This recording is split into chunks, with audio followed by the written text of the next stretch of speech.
In this video, let me show you how to remove a linked bank or a card from your PayPal.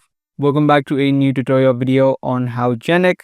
If you're trying to add in a new card or a bank on your PayPal and trying to remove an existing one, let me show you the quick process. Open up the app of PayPal. Now, in order to view all of your linked cards or your bank accounts, you'll need to head over to the wallet section on the right hand side. Through this section under wallets, you'll be able to view all of your cards that are linked with your PayPal. Now, currently, I do not have any cards or bank accounts linked, but if you do, you're going to see all of those in this section. Now, what you want to do is tap on the card or the bank that you want to remove. After you select the card that you're trying to remove, you're going to see this section, which is going to give you the information such as your billing address and the expiration date of your card.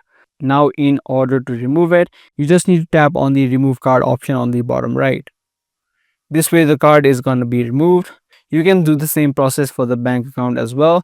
Instead of remove card, you're going to see the option of removing the bank.